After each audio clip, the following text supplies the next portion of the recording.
तो ये अपनी 6वीं क्लास है, ठीक है। इससे पहले हमने 5 क्लास पढ़ लिया और पाँचों में वो रीड के प्रीवियस क्वेश्चन है। देखो इसमें इस क्लास में भी सभी पर्सन रीड 2022 से उठाए गए हैं, ठीक है। और ये जनरल साइंस की है, ओके। तो चलिए बात कर लेते हैं अपने अगले सीरीज को लेकर, अपने अगले क्वेश्चंस को लेकर, ठीक है। ओके,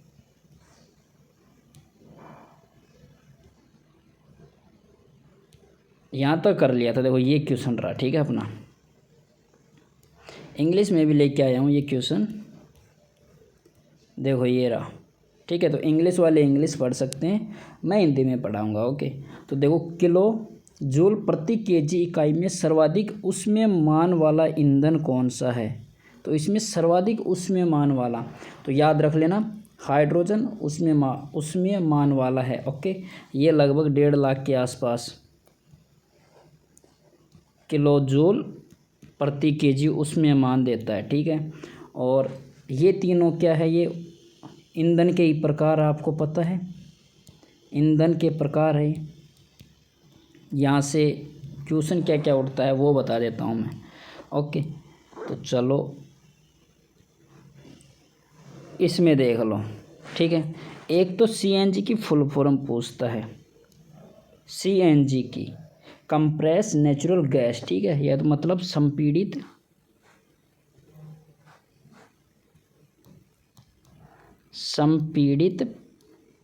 प्राकृतिक गैस, ओके। संपीड़ित प्राकृतिक गैस सीएनजी की फुल फॉर्म, ओके। और एक पूछता है एलपीजी की, एलपीजी का होता है लिक्विड पेट्रोलियम गैस, द्रवित पेट्रोलियम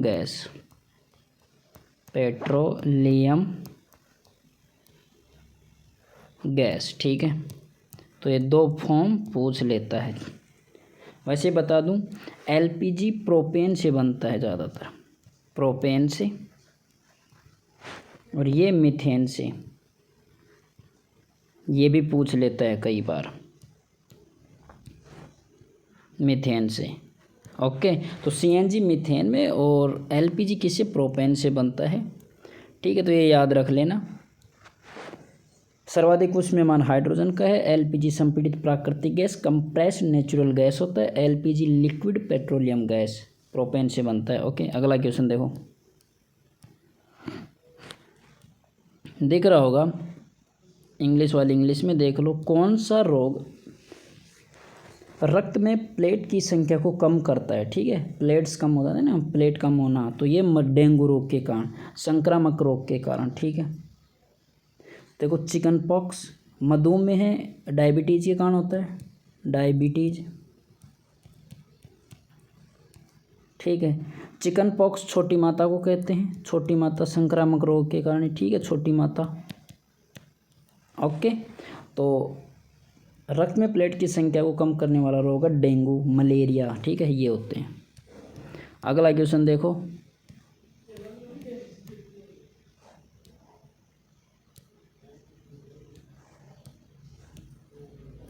इसमें नहीं है, इसमें मिलेगा आपको, ठीक है।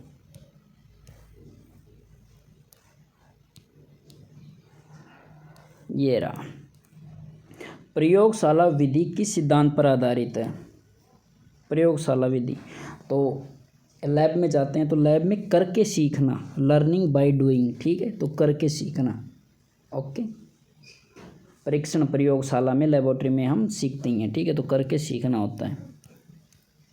अगला क्वेश्चन हिंदी में ये रहा, निम्नलिखित में से संश्लेषित रेशा है। संश्लेषित का मतलब होता है सिंथेटिक फाइबर, ठीक है, सिंथेटिक फाइबर। देखो ये रहा, synthetic fibre among the following is, तो इनमें से सिंथेटिक रेशा, संश्लेषित रेशा कौन सा है जो मानव द्वारा निर्मित होता है। एक तो मानव द्वारा निर्मित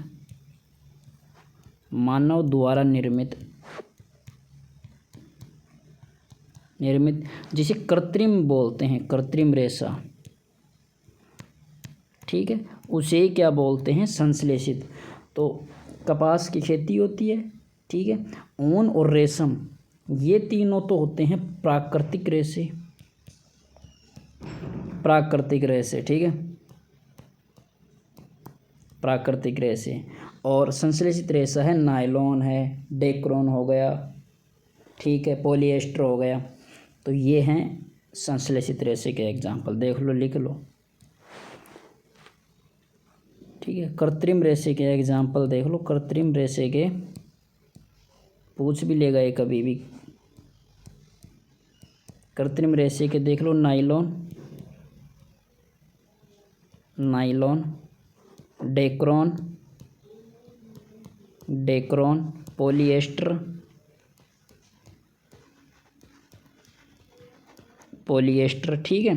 तो ऐसे आदि और भी हैं, तो नायलॉन, डेक्रोन, पॉलिएस्टर इनमें देगा ज़्यादातर, ओके, तो ये याद रख लेना। अगला क्वेश्चन क्या है कि symbol of potassium element is, potassium तत्व का प्रतीक है।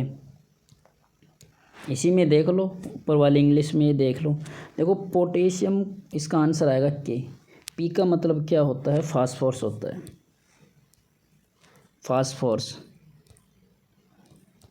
फास्फोरस, ठीक है। और ये धातु होता है फास्फोरस,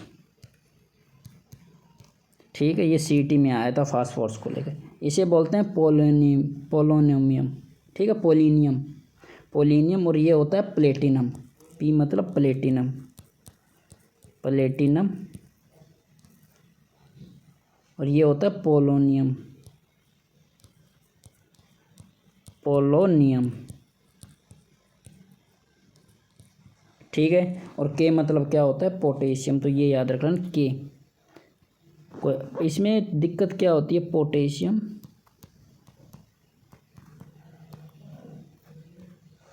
इस के में और पी में, इसमें दोनों में यही दिक्कत होती है, फास्फोरस, ठीक है।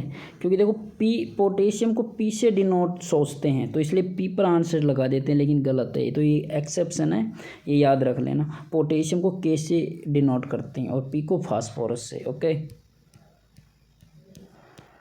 तो ये याद रख लेना, इम्पोर्टेंट, मोस्ट इम्पोर्टेंट है। अगला देखो, एलईडी, एलईडी की full form light emitting diode. ये प्रीवियस क्लास में मैंने बता दिया था, लाइट एमिटिंग डायोड प्रकाश उत्सर्जित करता है, ठीक है। तो क्या कहता है क्वेश्चन, क्या पूछ रहा है कि एलईडी कौन सा रंग उत्सर्जित करता है। तो देखो, हरा भी करता है, लाल भी करता है, पीला भी करता है, नीला भी करता है, बैंगनी भी करता है, बैंगनी, ठीक है, सभी करता है। तो ये सभी करता है, ओके। तो ये याद रख लेना। और इसकी फुल फॉर्म बता दी थी मैंने, लाइट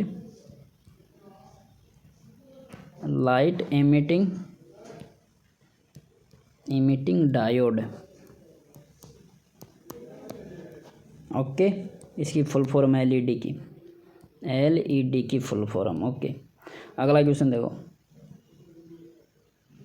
निम्न में से कौन सा सौर परिवार का सदस्य नहीं है।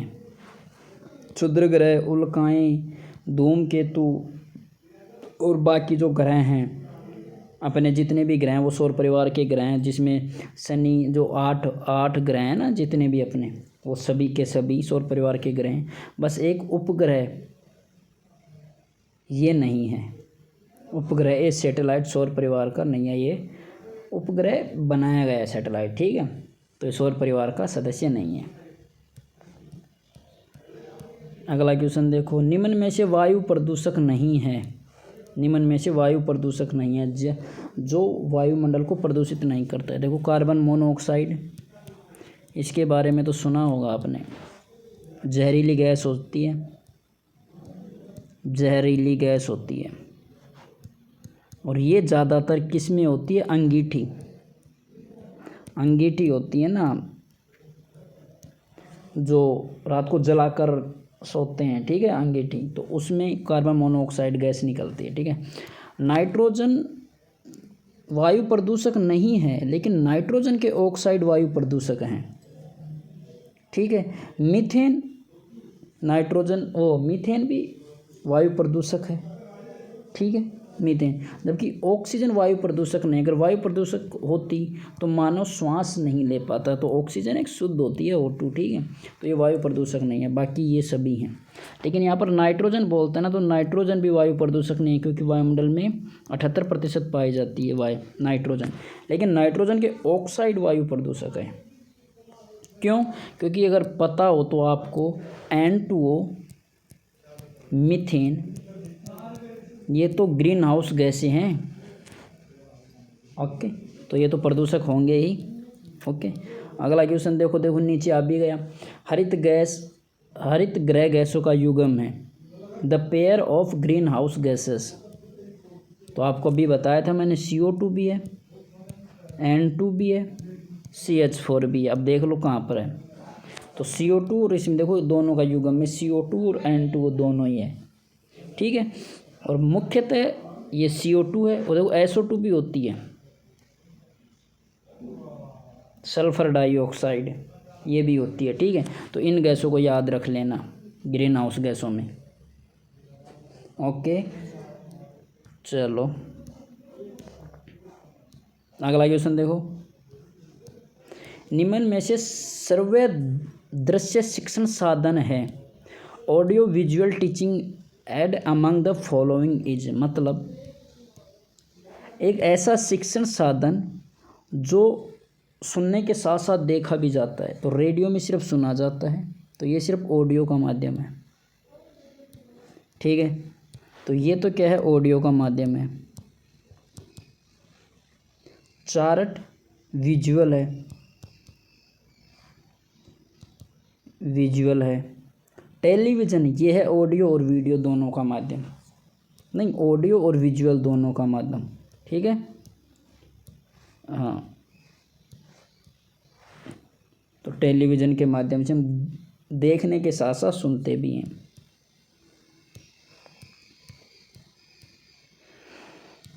अगला क्वेश्चन देखो, जंतु से प्राप्त रेशे का उदाहरण है। ऐसा रेशा जो जंतु से प्राप्त होता है। कपास की खेती होती है, जंतुओं से नहीं होता है। पॉलिएस्टर और नायलॉन ये कृत्रिम में भी बताया था मैंने, संश्लेषित रेशे हैं, ये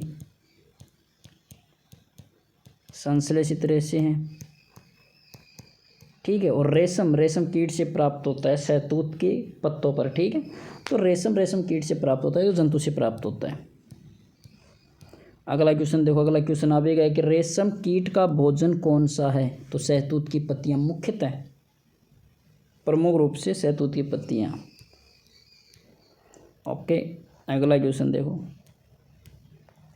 तंबाकू में कौन सा एल्कोइड पाया जाता है। विच एल्कोइड is found in the tobacco, ठीक है। तो तंबाकू में देखो, तंबाकू में निकोटीन पाया जाता है। मॉर्फिन दर्द निवारक गोलियां हैं, दर्द निवारक, दर्द को कम करने के लिए, जब अत्यधिक दर्द होता है उस समय मॉर्फिन दिया जाता है, ठीक है। कैफीन, कॉफ़ी, ये क्वेश्चन अच्छा है, पूछ लेता है। कैफीन कॉफ़ी और चाय दोनों में पाया जाता है। कॉफ़ी, चाय, इनमें मुख्य रूप से कैफीन होता है। और कोकेन, ये तो ड्रग्स होता ही है, ड्रग्स होता है, ठीक है। ड्रग्स बोले तो दवाइयाँ होती है, लेकिन ड्रग्स का मतलब यहाँ पर कोकेन मतलब होता है कि नशीली दवा, ठीक है, नशा करने की दवा होती है। तो इसमें इम्पोर्टेंट ये है कि तंबाकू में एल्कोइड पाया जाता है, निकोटीन, जबकि चाय व कॉफ़ी में कैफीन पाया जाता है। ओके, अगला क्वेश्चन है, रेबीज रोग का कारक क्या है। रेबीज वायरस है, प्रोटोजोआ, बैक्टीरिया है, या माइकोप्लाज्मा है। तो वायरस है, ठीक है, संक्रामक है, ये भी आपको पता है। चलो एक क्वेश्चन बताओ, कैंसर क्या है, संक्रामक है कि असंक्रामक। ये आपको कमेंट में डालना है, और ये मैंने बता चुका है पहली वीडियो में ऑलरेडी। कमेंट में बता देना कि कैंसर संक्रामक रोग है या असंक्रामक। ओके, तो चलो आज की क्लास में इतना ही, पीछे की क्लास भी देख लेना बाकी की। और ये आपके रीट 2022 के सभी क्वेश्चन कंप्लीट हो गए हैं प्रीवियस के। रीड के तो जितनी भी शिफ्ट थी उस शिफ्ट में सभी क्वेश्चन उठा के ले आया हूँ, बता दिया हूँ। ठीक है, तो अगर वीडियो अच्छा लगे तो वीडियो को लाइक शेयर और चैनल को क्या करना है, सब्सक्राइब करना है। ओके।